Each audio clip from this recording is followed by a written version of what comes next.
प्रीज the Lord, सबको जय मसीह की। मेरे भाइयों मेरे बहनों, आज का वीडियो आखिर में उन लोगों के लिए देना चाहता हूं जो लोग ये तलाश कर रहे हैं कि आखिर सच्चा परमेश्वर कौन है। और आप सभी लोगों को हैप्पी संडे, क्योंकि आज परमेश्वर का उपस्थिति का दिन है। हम परमेश्वर में आज ब्लेसिंग के लिए जाते हैं।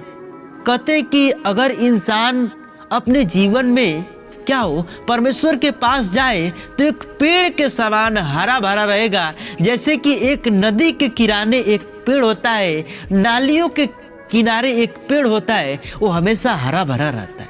वो क्यों हरा भरा रहता है? क्योंकि उसके जीवन में जल है। और हमारा जल कौन है? यीशु मसीह है। अगर हम परमेश्वर के पास जाएंगे तो हम परमेश्वर के जैसे एक जल के समान पौधे लहलाता है, उसी प्रकार हमारा भी जीवन लहलाता रहेगा।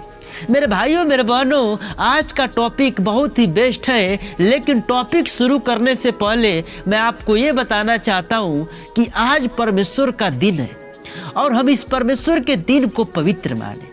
हमारा कितना भी बड़ा काम काज जो कुछ भी हो, हर चीज छोड़कर हम परमेश्वर की उपस्थिति में जाएं। क्योंकि इससे क्या होगा? इससे जब हम परमेश्वर की महिमा करेंगे तो परमेश्वर हमारे जीवन में ब्लेसिंग को खोलेगा। और हाँ, एक बात हमेशा याद रखना कि आप परमेश्वर में चल रहे हो और चलते चलते बहुत दिन हो गए आपके, और जब परमेश्वर आशीष देना शुरू कर दे तो आप अपने जीवन में ऐसा ना हो कि वो आशीष में लुप्त होकर परमेश्वर के भवन में जाना छोड़ दे। नहीं, आपको बिल्कुल जैसे पहले आपका चाल चलन था वैसे ही आपका चाल चलन रहना चाहिए जीसस के प्रति। तब जाकर परमेश्वर आपको 100 गुना आशीष देकर और बढ़ाएगा। मेरे भाइयों मेरे बहनों, आखिर इस बात को हमको जानना है कि सच्चा परमेश्वर है कौन। बाइबल क्या कहती है? वचन पढ़ेंगे यशायाह में, बहुत ही प्यारा वचन 43 का 10 से लिखा हुआ है कि यहोवा की बाणी है कि तुम मेरे साक्षी हो और मेरे दास हो, जिन्हें मैंने इसलिए चुना है कि समझकर मेरी प्रतीति करो और यह जान लो कि मैं वही हूँ। मुझसे पहले कोई ईश्वर न हुआ और मेरे बाद न कोई होगा। हालेलुया। ये वचन हमको क्या कहता है कि परमेश्वर का यह बाणी है। परमेश्वर अपने दासों को इसलिए चुना है कि वो परमेश्वर की प्रतीति करे, यानी परमेश्वर के बारे में लोगों को बताएं कि हमारा परमेश्वर सच्चा परमेश्वर है। हमारा परमेश्वर चंगा करने वाला परमेश्वर है। मेरे भाइयों मेरे बहनों, वो कहता है कि यहोवा की यह बाणी है कि मुझसे पहले कोई ईश्वर न हुआ और न मेरे बाद कोई होगा। ये साफ साफ बाइबल कहती है। और क्या कहता है 11 में कि मैं ही यहोवा हूँ, मुझे छोड़ कोई उद्धार करता नहीं।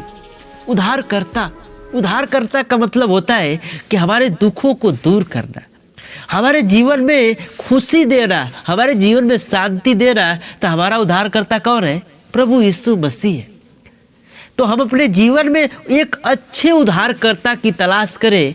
हम यहाँ पर है वहाँ पर है, हमारे जीवन में शांति नहीं है तो हम शांति को ढूंढें।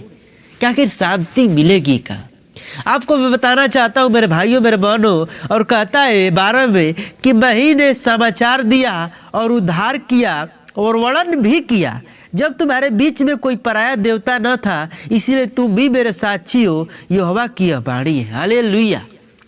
ये वचन हमको साफ साफ सिखाता है कि सच्चा परमेश्वर यीशु मसीह है और हमको उसको छोड़कर किसी को नहीं मानना है। और हमको परमेश्वर के उपस्थिति में बने रहना है और हमको अपने जीवन में आशीष को पाकर आशीष में लुप्त न होना है। तो आज के इस मैसेज को यहीं तक, तब तक सभी मसीह भाई बहनों को यीशु के नाम से जय मसीह की। आमीन।